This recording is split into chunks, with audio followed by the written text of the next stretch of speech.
جہاں ایسا امام ہو علیحدہ کر دینا چاہیے، بشرطے کہ علیحدہ کرنا اختیار میں ہو۔ اگر اس کی علیحدگی میں مزید فتنہ و فساد، یہ جملہ بھی قابل غور ہے کہ اگر اس کی علیحدگی میں فتنہ و فساد کا اندیشہ ہو یا اپنے اختیار میں نہ ہو تو اس کے پیچھے نماز پڑھ لینی چاہیے، کیونکہ ہر اچھے برے کی امامت میں نماز جائز ہے۔ یہ اب مفتی صاحب کھڑے ہو گئے ہیں، دو تین منٹ اور میں اپنا وقت تو کم ہی میں نے لیا، تمید تو میں نے کہا نہیں ہے۔ ایک مسئلہ یہ آتا ہے،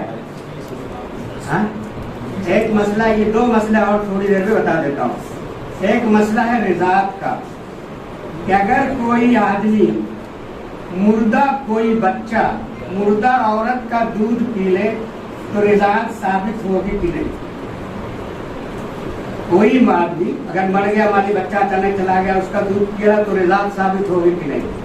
اسی طرح سے دوسرا پہلو ہے کہ اس سے اگر کوئی غیر فیل کر لیتا ہے، ناجائز فیل کر لیتا ہے، اس سے حرمت مساہرت ثابت ہوگی کہ نہیں؟ دونوں مسئلہ ہے، ایک حرمت مساہرت کے ثبوت کا، ایک ہے رضاعت کے ثبوت کا۔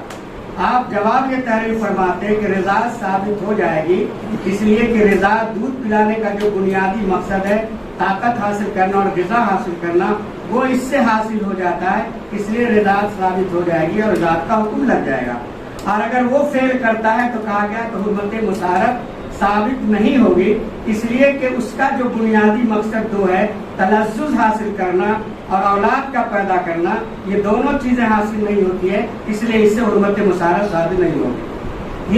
یہ چیزیں تین مسائل میں نے آپ کے سامنے رکھے ہیں۔ ایک چھوٹے سے اشارہ اور کر دوں کہ آج بھی اب تو چونکہ اتنے موبائل اور انٹرنیٹ اور دیگر چیزیں ہیں، لیکن چاند کا مسئلہ اور رویت حلال کا مسئلہ ہمیشہ سے الجھا ہوا رہا ہے۔ اس زمانے میں بھی، ان کے زمانے میں بھی یہ مسئلہ سامنے آیا تھا کہ ٹیلی فون پر، تار پر، ٹیلی گرام کے ذریعے اگر کوئی اس کی اطلاع دے، ہم نے اپنے زمانے میں دیکھا کہ ریڈیو اسٹیشن میں بھی جاتا تھا خبر لے کر، اس کے ذریعے سے اس کی اطلاع ہو تو معتبر ہو کہ نہیں ہوگی۔ حضرت مولانا نے بڑے تفصیل کے ساتھ اس کا جواب کتاب الصوم میں، فتاوی ہمارے شریعہ کتاب الصوم میں آپ نے تحریر فرمایا ہے، وہاں آپ لوگ اس کو مراجعہ کر سکتے ہیں۔ اس دور کا یہ مسئلہ تھا۔ تو کہنے کا مطلب ایک حضرت مفتی صاحب رحمۃ اللہ علیہ کو فقہ دیگر چیزوں کے ساتھ ساتھ اللہ نے انہیں فقہی بصیرت سے نوازا تھا، اور 50 برسوں تک اتنی خدمات کو انجام دینا اور پورے اعتماد اور بھروسے کے ساتھ، اعتماد کے ساتھ فتویٰ دینا، یہ بڑی اہم ذمہ داری ہے۔ آپ نے اس کو انجام دیا ہے۔ اللہ تعالیٰ ان کے قبر کو نور سے منور کرے۔ اور میں چلتے چلاتے اپنے بزرگ محترم 3 بزرگ یہاں بیٹھے ہیں، حضرت امیر شریعت دامت برکاتہم ہیں، حضرت نائب امیر شریعت ہیں، ناظم امارت شریعہ بھی ہیں۔ اس مقالے کے ذریعے جس تحریر کو حضرت امیر شریعت صاحب سید شاہ منت اللہ رحمانی نور اللہ مرکزہ نے صاحب نے، حضرت مولانا سید محمد ولی رحمانی رحمۃ اللہ علیہ نے جو یہ تحریر شروع کی تھی، ان کے زمانے میں ہونا تھا، اللہ ان کے قبر کو منور کرے۔ میں حضرت سے گزارش کروں گا، آج ہمارے شریعہ کے خادم ہونے کی حیثیت سے یا ان کے سیمینار میں شریک ہونے کی حیثیت سے اپنے بزرگوں پر کم سے کم سال میں ایک بار یہ سلسلہ شروع ہو جائے، تاکہ بہت سے ایسے گوشے جو چھپے ہوئے ہیں، یہ حضرت کا کام بڑا تعمیری ہے، انہوں نے اپنے اہداف متعین کیے ہیں، اس اہداف میں یہ بھی شامل بھی ہے، اس لیے اس کو پوری ہمت و جرأت کے ساتھ کرنے سے بزرگوں کے جو چھپے ہوئے چیزیں ہیں وہ ساری چیزیں آ جائیں گی، اور فتاویٰ کے ترتیب کا کام بھی الحمدللہ شروع ہو چکی ہے۔ 5 جلدیں ہمارے شریعہ کی آ چکی ہیں۔ پہلی جلد میں صرف حضرت مولانا ابو المحاسن محمد سجاد کے فتاوے ہیں، اور دوسری جلد سے لے کے 5 جلدوں تک دیگر مفتیان کرام کے ساتھ ساتھ حضرت مولانا سید عثمان غنی کے فتاوے بھی بکثرت موجود ہیں، اور جو رجسٹر کا ذخیرہ یہاں موجود ہے اس میں بھی ان کے فتاوے موجود ہیں۔ مفتی دارالفتہ کے زیر نگرانی حضرت مولانا مفتی سعید الرحمان صاحب جو اس وقت مفتی ہے، ترتیبی فتاویٰ کا کام انجام دے رہے ہیں۔ مزید دعا کیجیے کہ اللہ تعالیٰ زیادہ سے زیادہ کام لیتا ہے۔ میں آپ تمامی حضرات کو مبارکباد دیتا ہوں اور اپنے بزرگوں کا شکریہ ادا کرتے ہوئے اپنی باتیں ختم کرتا ہوں۔ الحمدللہ رب العالمین۔